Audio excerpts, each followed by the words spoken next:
All we've done so far is we went to my website, mrharris.us, clicked on Focus, October 17th, open the Excel document. So you'll notice down at the bottom we have 4 tabs. We have test results, car rentals, ice cream sales, spring break. Okay, on test results, let's change it to our name instead of Zach Morris.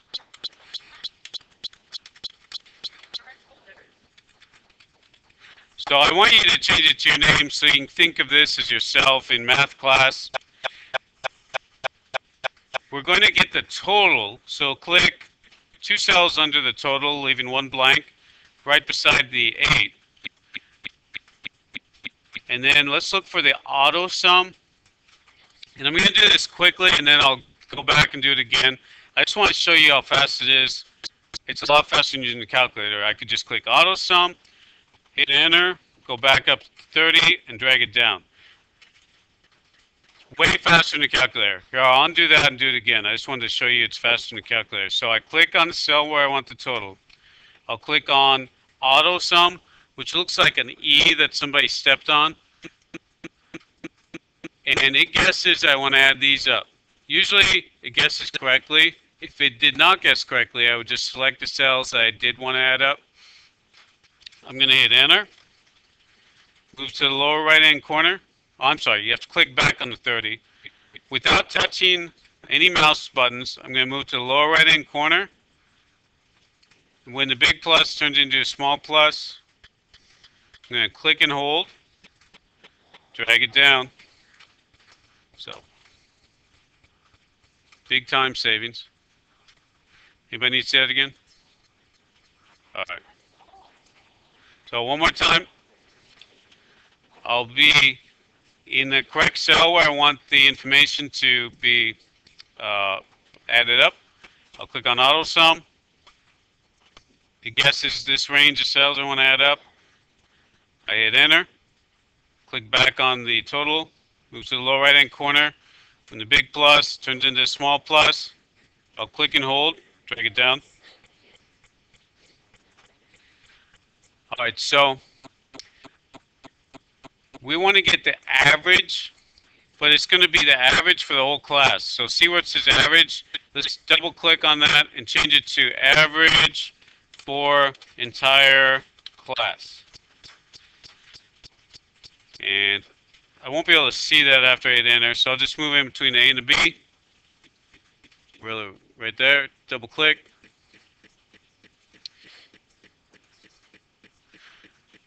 So to get the average for the whole class, I'll move where I want the average to appear. So I want it to appear in cell F14. I'm sure I'm in F14 because it says F14 right there. I'm going to click on, actually I'm going to move to the right of auto sum, to this down arrow to the right of auto sum. I'll click on that down arrow and I'll get to average. So I'll click on average. Okay, I want to only select the cells I want to average. So I only want to average from 30 to 32, and then I'm going to hit enter.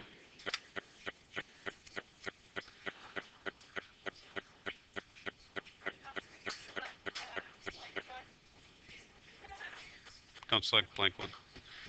So the reason why you wouldn't want to select the blank one is you might have okay. If you decide to add something later, like another person, the blank one might work. But let's say you decide to add a new title, like total points, then the average would be thrown off. Okay, so we did average for entire class. We're going to do minimum. Minimum is going to be almost the same. So if you didn't get average, be sure you pay attention. I'm going to click under my 28 average for the entire class.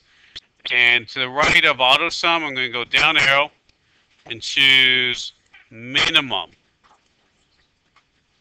And it guesses I want to get the minimum of only 28. That's not right. I need the minimum of 30 to 32. So I select 30 to 32. And I have, they usually call these running ends. So I get that range and then I hit enter. Okay, and I'm going to do the same for maximum.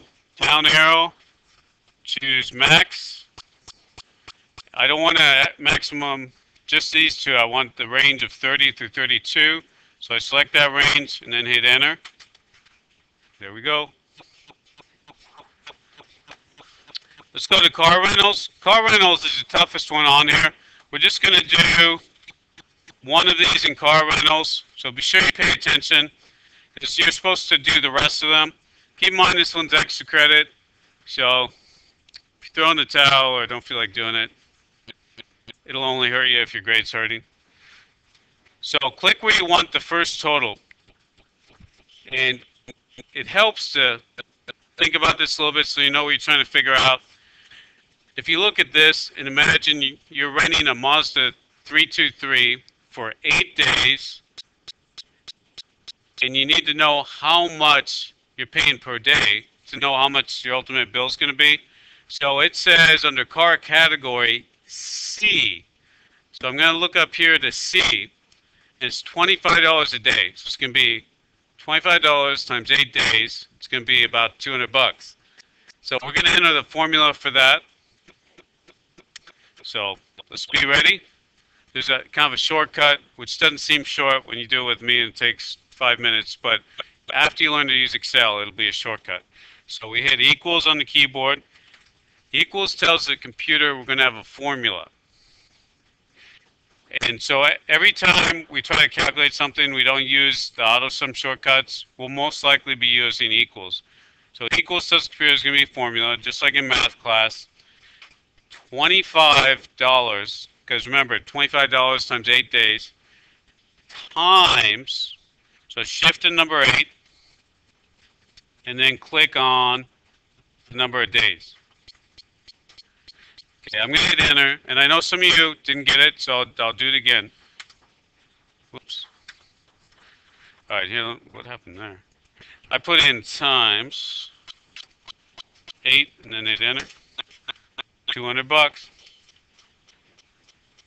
Thank you. So you just get into school? Is that what that's what that means? All right, so I'm going to delete mine just so I can do it again so you guys can catch what we did, all right? So if you didn't catch it, one more time. I click on the cell where I want the information. I'm going to hit equals. Equals tells the computer we're going to have a formula. I click on 25. What it does is it puts in the reference to the cell with $25. Cell D5 times is shifting number 8. And I'm going to click on 8 for 8 days, and then hit enter. There we go. Okay, we'll do one more. Anybody want to pick out a car? The Golf? All right. Hey, we'll do the Golf, then we'll kind of take a look at the other ones. So, for the Golf, what's the first thing we're going to put? We'll put equals. Good. And what's next? So somebody said C, which is right. If you look at C, that refers to cell D5. So I'm going to click on the $25. Then what's next?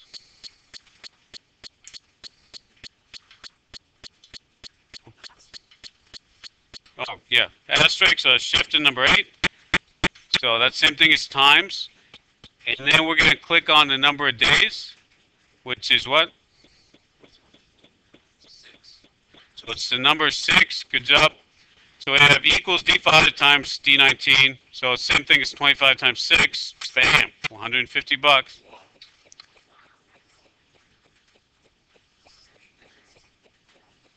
Yeah. Okay. There's a problem on this one that confuses a lot of people. Under the 61, there's some question marks. Delete those. And then let's move over to the left. Okay, if you look at the question marks right here, they want you to figure something out. If you move over to the left, that's a good place to put the label because all the other labels are over here. So what we want to put is total revenue.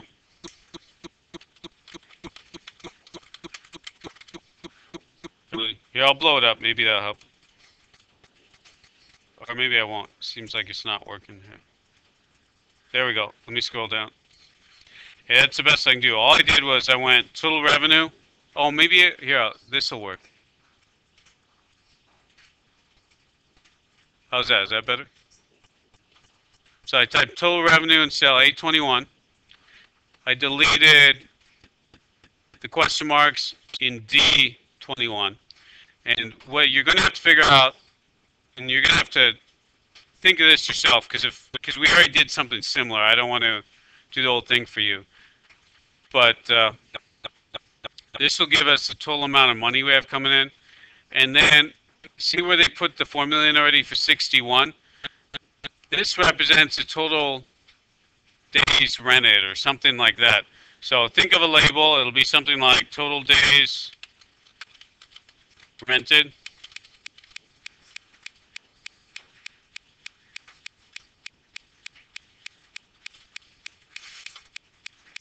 So all I need you to do is later, not right this second, but later we'll fill this out. Okay, I'm going to wrap this up and then I'll try to help some people. On ice cream sales,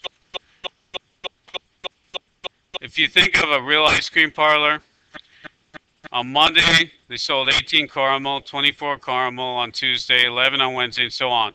So this total right here will be total sales by flavor. All right, thank you. If you want to change it up, that's fine. As long as it means the same thing. So you need to come up with a formula for that, and it's not going to be anything new. We've already covered this. Down here at the bottom, if you can imagine, on Monday we sold 18 caramel, 24 chocolate chip, and so on. What's our label going to be? Because we're adding up all of these. All right, so how about total, maybe total customers or total ice cream sold? That'd be fine. I guess it'd be plural, right? Ice creams. So, yeah. On this sheet, if you read through here, they don't have the dollar sign on here, so it's not $18. It's just 18 items. So you'll have to come up with the formula for this, and that's not going to be anything new. And I want to look at spring break. We're just going to look at it, and you guys need to finish it, but I just want to look at it. If you imagine if the high schools took you on a spring break and maybe had a chaperone, every high school is going to Miami. They have 72 students, so that means they need 72 tickets times $249. So you're going to figure that out. All right, so remember, it's extra credit, so you might struggle a little bit with it, but I don't want to come around and do it all for you. Let's go to the Office button, and we'll save this.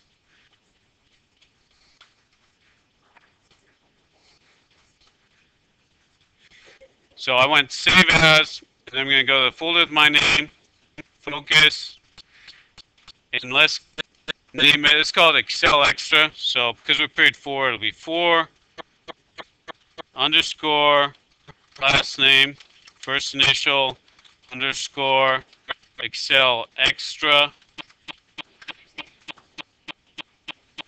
No, because we just have the one file. Here, ExcelExtra. That's the name. I'll leave it up here for a little bit.